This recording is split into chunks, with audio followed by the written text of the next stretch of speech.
ಇನ್ನೊಂದು ಅಪರೂಪದ ಸಂಗತಿ ನಾನು ಪರಿಚಯ ಮಾಡಿಸ್ತೀನಿ.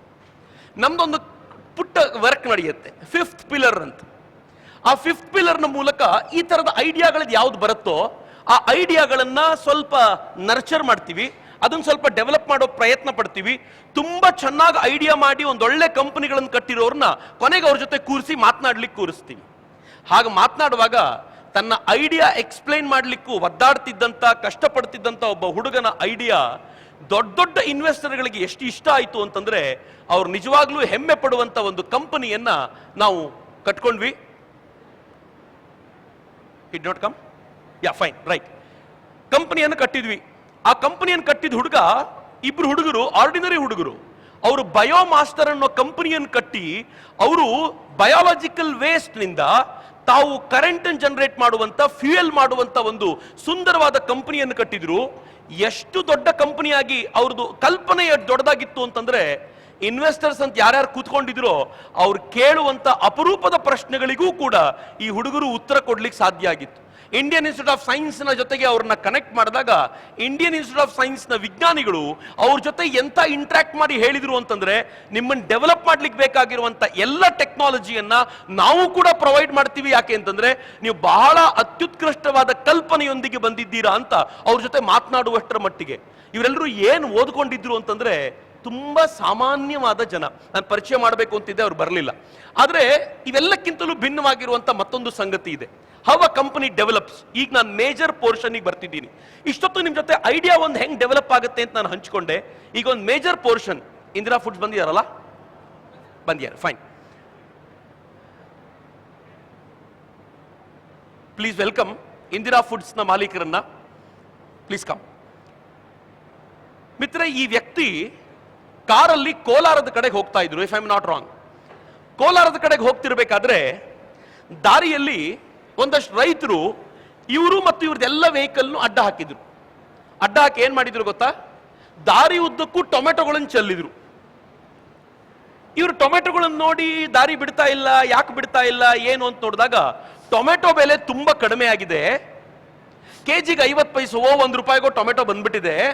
ನಮಗೆ ಖರ್ಚೆ 3-4 ರೂಪಾಯಿ ಆಗುತ್ತೆ. ಇದನ್ನ ನಾವು ಮಾರಾಟ ಮಾಡಲಿಲ್ಲ ಅಂತಂದ್ರೆ ಸತ್ಯ ಹೋಗ್ತೀವಿ. ಅದ್ರ ಬದಲು ಅಲ್ಲಿಗೆ ತಗೊಂಡು ಹೋಗೋ ಬದಲು ಇಲ್ಲೇ ಚೆಲ್ ಬಿಡ್ತೀವಿ, ಸರ್ಕಾರಕ್ಕೆ ಮೆಸೇಜ್ ಮುಟ್ಟಿಸ್ಬೇಕು ಅಂತ ರೋಡ್ ಬ್ಲಾಕ್ ಮಾಡಿದ್ರು. ನಾವೆಲ್ಲಾಗಿದ್ರೆ ಏನ್ ಮಾಡಿರ್ತಿದ್ವಿ, ಬೈಕೊಂಡಿರ್ತಿದ್ವಿ. ಈ ರೈತರಿಗೆ ಬೇರೆ ಕೆಲಸ ಇಲ್ಲ, ಹಾಕಿ ಬೆಳೆದು ಬಿಡ್ತಾರೆ, ಆಮೇಲೆ ತಂದು ಸುರಿತಾರೆ ಅಂತ. ಬಿಕಾಸ್ ನಾವು ದಾರಿ ಕ್ಲಿಯರ್ ಮಾಡ್ಕೋಬೇಕಲ್ಲ. ರೈತರ ಬಗ್ಗೆ ಒಳ್ಳೆ ಭಾಷಣ ಫೇಸ್ಬುಕ್ ಅಲ್ಲಿ ಮಾತ್ರ, ರೈತರ ಬಗ್ಗೆ ಒಳ್ಳೆ 4 ಮಾತುಗಳು ಲೈಕಿಗೋಸ್ಕರ ಮಾತ್ರ. ಅದರ ಪ್ರತ್ಯಕ್ಷ ಸಮಸ್ಯೆ ನಮ್ಗೆ ಯಾರಿಗೂ ಬೇಕಾಗಿಲ್ಲ. ಇವರು ಅಲ್ಲಿಂದ ವಾಪಸ್ ಬಂದು ಕಾರಲ್ಲಿದ್ದ 4 ಜನ ಕೂತ್ಕೊಂಡು ಆಲೋಚನೆ ಮಾಡಿದ್ರು, ಈ ರೈತರದ್ದು ಟೊಮೆಟೊ ಇಷ್ಟು ವೇಸ್ಟ್ ಆಗ್ತಿದೆಯಲ್ಲ, ಈ ಟೊಮೆಟೊ ರೇಟ್ ಕಡಿಮೆ ಇದ್ದಾಗ ನಾವೇ ಕೊಂಡುಕೊಂಡು ನಾವು ಅದಕ್ಕೆ ವ್ಯಾಲ್ಯೂ ಎಡಿಷನ್ ಯಾಕೆ ಮಾಡಬಾರ್ದು ಅಂತ ಆಲೋಚನೆ ಮಾಡಿದ ನಂತರ he came out with the idea Indira foods. ಅವರೇ ನಿಮ್ಮ ಜೊತೆ ಹಂಚ್ಕೊಳ್ತಾರೆ. ಸರ್, ನಿಮ್ಮನ್ನು ಪರಿಚಯ ಮಾಡಿಕೊಂಡು ಯು ಪ್ಲೀಸ್ ನೀವು ಹೇಗೆ ಡೆವಲಪ್ ಮಾಡಿದ್ದೀರಿ ಅನ್ನೋದನ್ನ ಹೇಳ್ಬೋದು. ಹಲೋ, ಎಲ್ಲರಿಗೂ ನಮಸ್ಕಾರ. ಸರ್ ಹೇಳ್ದಂಗೆ ನಾವು 3 ಜನ ಪಾರ್ಟ್ನರ್ಸು. ಅದಕ್ಕಿಂತ ಮುಂಚೆ ಇಂದಿರಾ ಅಂಥೇಳಿ ನನ್ನ ಪಾರ್ಟ್ನರ್ ಮದರ್ ಒಂದು ಸ್ಮಾಲ್ ಇದರೊಳಗೆ ಒಂದು ರಾಗಿ ಪ್ರಾಡಕ್ಟ್ಸ್ ಮಾಡ್ತಾಯಿದ್ರು. ಸೊ ನಾವು 3 ಜನನೂ ಏನಾದರೂ ಮಾಡೋಣ ಅಂಥೇಳಿ ತುಂಬ 1 ವರ್ಷದ್ದು ಇದು. ಅದಕ್ಕಿಂತ ಮುಂಚೆ ನಾನು ಮೊನ್ನೆ ಇನ್ವಿಟೇಷನ್ ಬಂದಾಗ ಎಲ್ಲ ಇಂಗ್ಲೀಷ್ ನೋಡಿದೆ. ಇನ್ವಿಟೇಷನ್ ಎಲ್ಲ ಇಂಗ್ಲೀಷಲ್ಲೇ ಇತ್ತು. ನಮ್ಮ ಕಿರು ಸ್ನೇಹಿತರಾದ ಮನೋಹರ್ ಅವರು ಭಾಳ ಇಂಗ್ಲೀಷ್ ಪದನೇ ಉಪಯೋಗಿಸಿ ಮಾತಾಡ್ತಾಯಿದ್ರು. ನನಗೆ ಭಾಳ ಭಯ, ಏನಪ್ಪ ಇದು ಇಂಗ್ಲೀಷಲ್ಲಿ ಏನಾದ್ರು ಕಾರ್ಯಕ್ರಮ ಇದ್ಬಿಟ್ರೆ ಹೆಂಗೆ ನಾನು ಮ್ಯಾನೇಜ್ ಮಾಡೋದು ಅಂತ. ನಾವು ಕನ್ನಡ ಮಾದರಿ ಶಾಲೆ ಸ್ಟೂಡೆಂಟು ಮತ್ತು ಲಾಸ್ಟ್ ಬೆಂಚರ್ಸು. ಸೊ ಅದಿರಲಿ. ಮತ್ತು ಅದೇ ಸರ್ ಹೇಳ್ದಂಗೆ ಕೋಲಾರ್ಗೆ ಹೋಗ್ತಾ ಇದ್ವಿ ಮಾರುತಿ ವ್ಯಾನಲ್ಲಿ. ಅವಾಗ ಇನ್ನೂ ಈ ಹೊಸೂರು ರೋಡ್, ಚೆನ್ನೈಗೆ ಹೋಗ್ತಾ ಇದ್ವಿ. ಹೊಸೂರು ರೋಡ್ ಇನ್ನೂ ಆಗಿರಲಿಲ್ಲ, ಕೋಲಾರೇ ಹೋಗಬೇಕಾಗಿತ್ತು. ಸೊ ಕೋಲಾರ್ಗೆ ಹೋಗಿದ ತಕ್ಷಣ ಅಲ್ಲಿ ಕಂಪ್ಲೀಟ್ ರೋಡೆಲ್ಲ ಬ್ಲಾಕ್ ಮಾಡಿದ್ರು. ಸೊ ರೈತರೆಲ್ಲ ಟೊಮೆಟೊನ ಎತ್ತಿ ನಮ್ಮ ಕಾರ್ ಎಲ್ಲ ಇಲ್ಲಿ ನಿಂತಿರೋ ಎಲ್ಲರಿಗೂ ಅಲ್ಲೇ ಟೊಮೆಟೊಲ್ಲಿ ಅಲ್ಲೇ. ಸೊ ನಮ್ಮ ಕಾರ್ ಒಳಗಡೆನೂ ಫುಲ್ಲು ಟೊಮೆಟೊಸ್. ನಾವು ಇದೇ ಥರ ಸರ್ ಹೇಳ್ದಂಗೆ ಬೈಕೊಂಡು ಏನಿದು ಅಂದ್ಬಿಟ್ಟು ವಾಪಸ್ ಬಂದು ಸಂಜೆ ಕೂತ್ಕೊಂಡು ಎಲ್ಲ ಕಾಫಿ ಶಾಪಲ್ಲಿ ಯೋಚನೆ ಮಾಡ್ತಾ ಏನಿದು ಈ ಥರ ಸಮಸ್ಯೆ ಆಗಿದೆ ಅಂತಂದರೆ ಅವ್ರನ್ನ ಸ್ವಲ್ಪ ಆಳವಾಗಿ ಅಧ್ಯಯನ ಮಾಡಿದಾಗ ತಿಳಿಯಿತು. ಅವ್ರಿಗೆ ಈ ಗ್ಲಟ್ ಆದಾಗ ಪಾಪ 50 ಪೈಸೆ 25 ಪೈಸೆ ಪರ್ ಕೆಜಿ ಟೊಮೆಟೊ ರೇಟ್ ಸಿಗುತ್ತೆ. ಸೊ ಅವ್ರಿಗೆ ಏನಾದರೂ ಮಾಡೋಣ ಅಂತ ಹೇಳಿ. ಸರ್ ಮಾತಾಡ್ಬೋದಾ? ಪ್ಲೀಸ್ ಹೇಳಿ. ಓಕೆ. ಸೊ ಹಾಗಾಗಿ ಶುರುವಾಗಿದ್ದು ಒಂದು ಏನು ಮಾಡೋಣ ಅಂತ ಒಂದು ಟೊಮೆಟೊ ಕೆಚಪ್ ಮಾಡೋಣ, ಯಾಕೆಂದರೆ ನಾವು ಸಂಜೆ ಎಲ್ಲ ಹೋಗಿ ಸ್ಯಾಂಡ್ವಿಚ್ಚು ಬರ್ಗರು ಅದು ಇದು ತಿಂತಾ ಇದ್ವಿ. ಸೊ ಯಾವುದೋ ನಾವು ಅಲ್ಲಿ ತನಕ ನಮ್ಗೆ ಗೊತ್ತೇ ಇಲ್ಲ ಯಾವುದು ಕೆಚಪ್ ಯಾವ್ದು ಕೊಡ್ತಾಯಿದ್ರು, ಏನೋ ತಿಂತಾ ಇದ್ವಿ, ಇದು ಮಾಡ್ತಾಯಿದ್ವಿ. ಸೊ ಬೇಸಿಕಲಿ ಅಲ್ಲಿ ನಮ್ಗನ್ನಿಸ್ತು, ಓ ಟೊಮೆಟೊ ಸಾಸ್ ಕೆಚಪ್ ಮಾಡ್ಬೋದು, ಸಾಸ್ ಆ್ಯಂಡ್ ಕೆಚಪ್ ಮಾಡ್ಬೋದು ಅಂಥೇಳಿ. ಸರಿ ಒಂದು ಸ್ವಲ್ಪ ಹಾಗೆ ಸ್ಟಡಿ ಮಾಡ್ತಾ ನೋಡಿದ್ರೆ ಎಲ್ಲ ಸೂಪರ್ ಮಾರ್ಕೆಟು ಅಥವಾ ರೆಸ್ಟೋರೆಂಟ್ಸ್, ಪ್ರೀಮಿಯಂ ರೆಸ್ಟೋರೆಂಟ್ಸಲ್ಲೆಲ್ಲನೂ ಮಲ್ಟಿನ್ಯಾಷನಲ್ ಬ್ರ್ಯಾಂಡೇ ಇದ್ದಿತ್ತು, ಯಾವುದೂ ಲೋಕಲ್ ಇರಲಿಲ್ಲ. ಅದು ಬಿಟ್ಟಂಗೆ ಸ್ಮಾಲ್ ರೆಸ್ಟೋರೆಂಟ್ಸ್ ಹೋಯ್ತು ಅಂದರೆ ಎಲ್ಲ local sauce, very bad quality sauce. ಸರಿ, ನಮಗೆ ಒಂದು ಅರ್ಥ ಆಗಿದ್ದೇನೆಂದರೆ ಪ್ರೀಮಿಯಂ ಕ್ವಾಲಿಟಿ ಕೆಚಪ್ ಮಾಡಿದ್ರೆ ಮಾರ್ಕೆಟ್ ಇದೆ ಅಂತ ಗೊತ್ತಾಯಿತು. ಸೊ ಅವಾಗ ಶುರುವಾಗಿದ್ದೆ ಒಂದು ನಮ್ಮದು ಸ್ಪ್ಲಿಟ್ಸ್ ಬ್ರ್ಯಾಂಡ್ ಕೆಚಪ್ಪು. ಸೊ ಎಲ್ಲಿ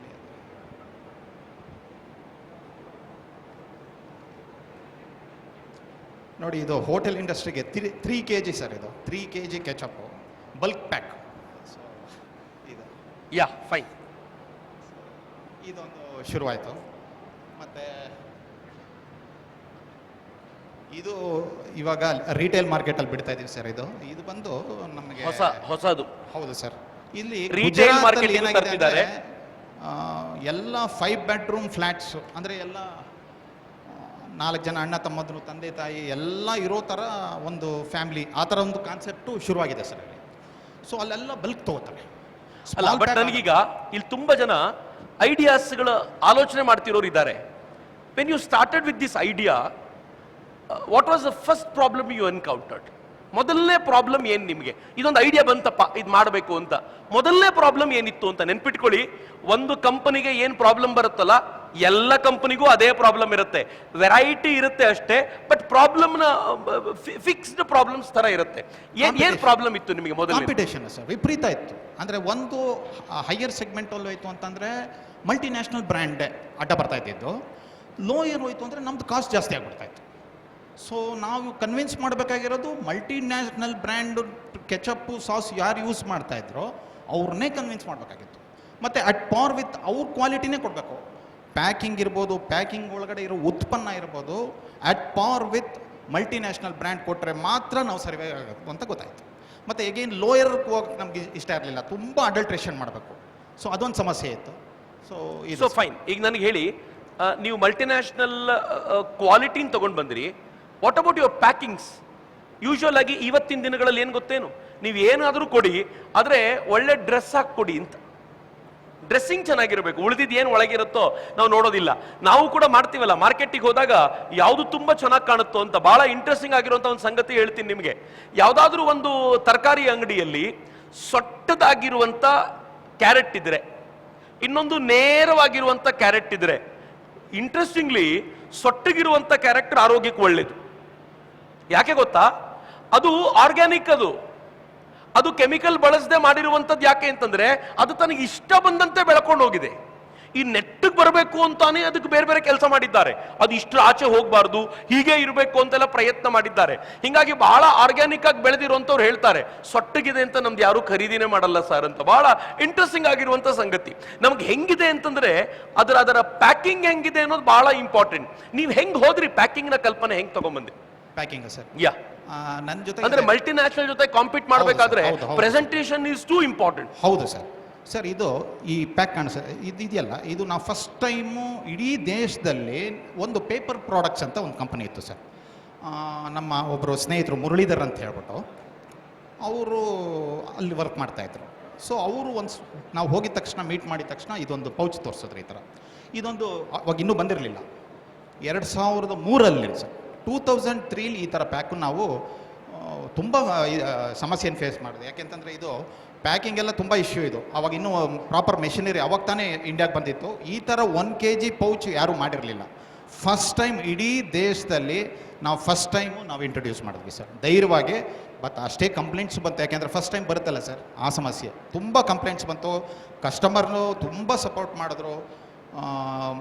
ಅದ್ರ ಜೊತೆಗೆ ಕ್ವಾಲಿಟಿ ಆಫ್ ದ ಪ್ರಾಡಕ್ಟ್ ತುಂಬ ಚೆನ್ನಾಗಿರೋದ್ರಿಂದ ಅವರು ಸಪೋರ್ಟ್ ಮಾಡಿದ್ರು, ನಮಗೇನು ಸಮಸ್ಯೆ ಆಗಲಿಲ್ಲ. ಸೊ ಹಾಗೆ ಆಗ್ತಾ ಬಂತು. ಇವತ್ತು ಏನು ಅನ್ಸುತ್ತೆ ಸರ್ ಇದು, ಈ ಪ್ರಾಡಕ್ಟ್, ಈ ಪ್ಯಾಕಿಂಗ್ ನೋಡಿದ್ರೆ ಏನು ಅನ್ಸುತ್ತೆ ತಮಗೆ? ನಿಮಗೆ ಹೇಳಿ, ಹೇಗೆ ಅನ್ಸುತ್ತೆ ಈ ಪ್ಯಾಕಿಂಗ್ ನೋಡಿದ್ರೆ? ಡಿಸೈನ್ ಹೇಗಿದೆ, ಇದರ ಕ್ವಾಲಿಟಿ ನಿಮ್ಗೆ ನೋಡಿದ ತಕ್ಷಣ ಏನು ಅನ್ಸುತ್ತೆ ಅಂತ ಸೊ ನನಗಂತೂ ಬಹಳ ಚೆನ್ನಾಗಿದೆ ಅಂತ ಅನ್ನಿಸ್ತು.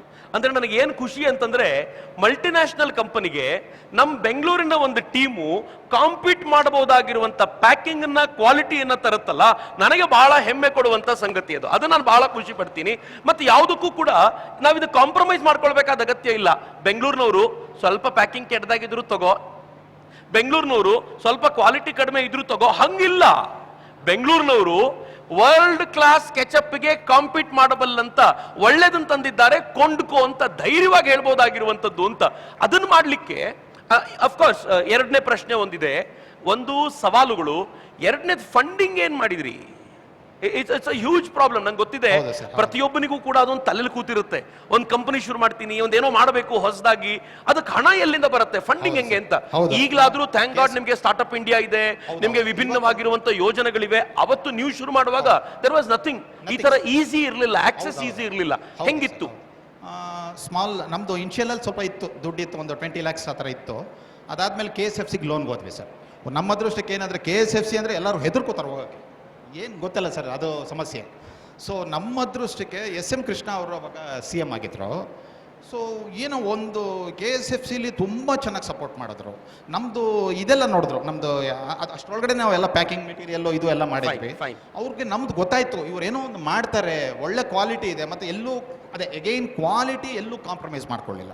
Premium quality. ಅವಾಗಲೇ ನಾವು ಟ್ರಯಲ್ ಎಲ್ಲ ತೊಗೊಂಡು ಸ್ಯಾಂಪಲ್ಸ್ ಎಲ್ಲ ಮಾಡಿಬಿಟ್ಟಿದ್ವಿ, ಪ್ಯಾಕಿಂಗ್ ಮಾಡಿ ಅವ್ರಿಗೂ ಎಲ್ಲ ಸ್ಯಾಂಪಲ್ ಕೊಟ್ಟಿದ್ವಿ. ಅದೊಂದು ಅಡ್ವಾಂಟೇಜ್ ಆಯಿತು. ಸೊ ಅಲ್ಲಿ KSFCಯಲ್ಲಿ ಇದ್ದವ್ರು ಎಲ್ಲ ಸ್ಟಾಫ್ಗೂ ನಮ್ಮದು ಕೆಚಪ್ ಸ್ಯಾಂಪಲ್ಸ್ ಕೊಟ್ಟು ಅವರು ಭಾಳ ಖುಷಿಯಾಗಿ, ಸೊ ವಿತೌಟ್ ಎನಿ ಇದು ನಮಗೆ ಲೋನ್ ಸಿಕ್ತು. ಸೊ ಹಿಂಗೆ ಸೊ ಒಂದೊಂದೇ ಸ್ಟೆಪ್ಪು. ಒಂದು ನಿಮ್ಮ ಮಾತಿನಿಂದ ಗ್ರಹಿಸಬಹುದಾಗಿರೋದು ಒಂದೇನು ಅಂತಂದ್ರೆ, ಯಾರಾದರೂ ಫುಡ್ ಪ್ರಾಡಕ್ಟ್ ಮಾಡಬೇಕು ಅಂತ ಡಿಸೈಡ್ ಮಾಡಿದ್ರೆ ಸಾಲ ಕೊಡೋರಿಗೆ ಮೊದಲು ಒಂದು ಟೇಸ್ಟ್ ತೋರಿಸಿ, ಆ ನಂತರ ದುಡ್ಡು ಸಿಗುತ್ತೆ ಅಂತ. Is it so? ಹೌದು ಅಂತ ಹೇಳ್ತಿದ್ದಾರೆ ಅವರು. ಖಂಡಿತ. ಮೇ ಬಿ ಯಾಕೆ ಅಂತಂದ್ರೆ ಒಂದು ಕಾನ್ಫಿಡೆನ್ಸ್ ಹುಟ್ಟಬೇಕು ಅಂತ. ಮಿತ್ರೆ, ಒಂದು ಕಂಪನಿಯ ಮೇಲೆ ಇನ್ವೆಸ್ಟರ್ಗೆ ಕಾನ್ಫಿಡೆನ್ಸ್ ಬರೋದು ಯಾವಾಗ ಅಂತಂದ್ರೆ, ಈ ಕಂಪನಿಯ ಹಿಂದೆ ಒಂದಷ್ಟು ಜನ ಡೆಡಿಕೇಟೆಡ್ ಆಗಿ ಕೆಲಸ ಮಾಡ್ತಿದ್ದಾರೆ ಅಂತ ಗೊತ್ತಾದಾಗ. ಅವ್ರು ಕ್ವಾಲಿಟಿ ಜೊತೆ ಕಾಂಪ್ರಮೈಸ್ ಮಾಡ್ಕೊಳ್ತಿಲ್ಲ, ಅವ್ರು ಯಾವುದನ್ನೂ ಕಾಂಪ್ರಮೈಸ್ ಮಾಡ್ಕೊಳ್ದೆ ಇದ್ರ ಮೇಲೆ ಡೆಡಿಕೇಟೆಡ್ ಆಗಿ ವರ್ಕ್ ಮಾಡ್ತಿದ್ದಾರೆ ಅಂತ ಗೊತ್ತಾದ್ರೆ 100% ಇನ್ವೆಸ್ಟರ್ ಜೊತೆಯಲ್ಲಿ ಇರ್ತಾರೆ. ಹಿಂಗಾಗಿ ಒಂದು ಕಂಪನಿ ಕಟ್ಟಬೇಕಾದಾಗ ಡೆಡಿಕೇಶನ್ ಬಹಳ ಇಂಪಾರ್ಟೆಂಟ್ ಆಗಿರುತ್ತೆ ಅನ್ನೋದನ್ನ ಮರಿಬೇಡಿ ಅಂತ. Yes sir, thank you sir, ಹೇಳಿ ಸರ್. ಸೊ ಬಹಳ ಸಂತೋಷ ಆಯ್ತು ನಾನು ಅವ್ರ ಜೊತೆ ಮಾತಾಡ್ತಿರುವಾಗ. ಅವ್ರು ಇವತ್ತು ತುಂಬಾ ದೊಡ್ಡದಾಗಿರುವಂತ ಸೌದನ್ ಕಟ್ಟಿದ್ದಾರೆ. ಹೇಗಿದೆ ಇವತ್ತು ನಿಮ್ಮ ಚೆನ್ನಾಗಿದೆ ಸರ್, ವೆರಿ ಗುಡ್ ನಡೀತಾ ಇದೆ. ರಿಟೇಲ್ ಮಾರ್ಕೆಟ್ಗೆ ಇವಾಗ ಎಂಟ್ರಿ ಆಗಿದೆ. Very good. ಸೊ ಚೆನ್ನಾಗಿ ಆಗ್ತಾ ಇದೆ. ನಮ್ಮ ಅದೃಷ್ಟಕ್ಕೆ ರಿಟೇಲ್ ಮಾರ್ಕೆಟ್ ಎಂಟ್ರಿ ಆದಾಗ ಕೊರೋನಾ ಬಂತು. ಕೊರೋನಾ ಎಲ್ಲರಿಗೂ ವ್ಯಾಪಾರ ಆಗಲ್ವಲ್ಲ, ನಮ್ಗೆ ಜಾಸ್ತಿ ಆಯ್ತು ವ್ಯಾಪಾರ. ಏನು ರೀಸನ್ನು ಅಂತಂದರೆ, ಎಲ್ಲ ಸೂಪರ್ ಮಾರ್ಕೆಟಲ್ಲಿ ಎಲ್ಲ ಅವ್ರ ಗಂಡಂದರು ಜಾಸ್ತಿ ಬರ್ತಾಯಿದ್ರು.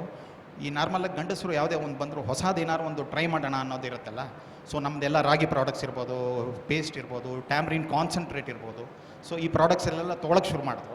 ಸೊ ಕೊರೋನಲ್ಲಿ ನಮಗೆ highest sales. So corona profitable ಆಗಿರುವಂತವ್ರು ಕೆಲವರಲ್ಲಿ ಇಂದಿರಾ ಫುಡ್ಸ್ ಕೂಡ ಒಂದು.